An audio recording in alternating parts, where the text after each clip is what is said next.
ಹುಬ್ಬಳ್ಳಿಯನ್ನು ಬೆಚ್ಚಿ ಬೀಳಿಸುವಂತೆ ಮಾಡಿದ್ದಂಥ ಅಂಜಲಿ ಅಂಬಿಗೇರ್ ಹತ್ಯೆ ಕೇಸ್ನಲ್ಲಿ ತೀವ್ರಗೊಳ್ತಾ ಇದೆ ತನಿಖೆ. ಕೊಲೆ ಮಾಡಲು ತಂದಿದ್ದಂಥ ಮಾರಕಾಸ್ತ್ರ ಅಂದರೆ ಚಾಕುವಿನ ಶೋಧವನ್ನು ಮಾಡ್ತಾ ಇದ್ದಾರೆ ಪೊಲೀಸರು.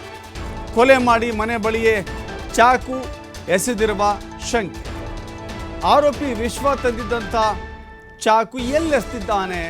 ಪೊಲೀಸರು ಸಾಕ್ಷ್ಯ ಸಂಗ್ರಹ ವಿಚಾರದಲ್ಲಿ ಮುಂದಾಗ್ತಾ ಇದ್ದಾರೆ. ಈಗಾಗಲೇ ಆರೋಪಿ ವಿಶ್ವ ಅಲಿಯಾಸ್ ಗಿರೀಶ್ನನ್ನ ಅರೆಸ್ಟ್ ಮಾಡಲಾಗಿದೆ. ಹತ್ಯೆಯಾದಂಥ ವೀರಾಪುರ ಓಣಿಯಲ್ಲಿಯೇ ಚಾಕನ್ನು ಎಸೆದು ಹೋಗಿದ್ದಾನೆ. ಬೆಳಗಿನ ಜಾವ ಆಟೋನಲ್ಲಿ ಬಂದಂಥ ಕೊಲೆ ಆರೋಪಿ ಗಿರೀಶ್ ನೇರವಾಗಿ ವೀರಾಪುರಕ್ಕೆ ಬರ್ತಾನೆ. ಹುಬ್ಬಳ್ಳಿಯ ವೀರಾಪುರ ಓಣಿಗೆ ಬರ್ತಾನೆ. ಆಕೆಯ ಮನೆ ಬಳಿ ಹೋಗ್ತಾನೆ. ಚಾಕುವಿನಿಂದ ಮನಸೋ ಇಚ್ಛೆ ಇರಿದು ಆಕೆಯನ್ನು ಕೊಲೆ ಮಾಡಿ ಅಲ್ಲಿಂದ ಪರಾರಿ ಆಗ್ತಾನೆ. ಪರಾರಿಯಾದ ನಂತರದಲ್ಲಿ ಆತನ ಹುಡುಕಾಟವನ್ನು ತೀವ್ರಗೊಳಿಸಿದ್ದ ಪೊಲೀಸರು ಅರೆಸ್ಟ್ ಮಾಡ್ತಾರೆ.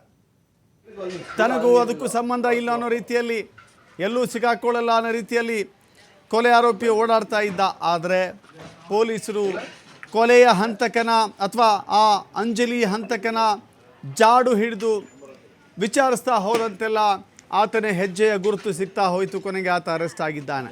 ಹೇಗೆ ಅರೆಸ್ಟ್ ಆದ ಅನ್ನೋದನ್ನು ಆಮೇಲೆ ಹೇಳ್ತೇವೆ. ಸದ್ಯಕ್ಕೆ ಅರೆಸ್ಟ್ ಆಗಿರುವ ವಿಶ್ವ ತಂದಿದ್ದಂಥ ಚಾಕು ಎಲ್ಲಿ, ಯಾವ ಸಂದಿಯಲ್ಲಿ ಎಸ್ತೋದ, ಯಾವ ಗಲ್ಲಿಯಲ್ಲಿ ಎಸ್ತೋದ, ಇದೆಲ್ಲವೂ ಕೂಡ ತನಿಖೆ ಮಾಡ್ತಾ ಇದ್ದಾರೆ. ದೃಶ್ಯಾವಳಿಗಳಲ್ಲಿ ಗಮನಿಸ್ತಾ ಇದ್ದೀವಿ.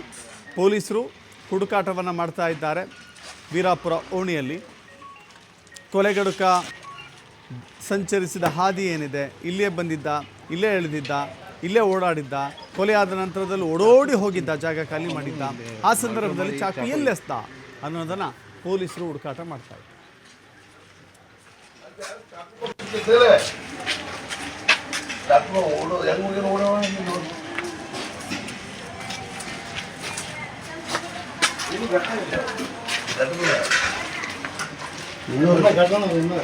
ಕಟ್ರೆ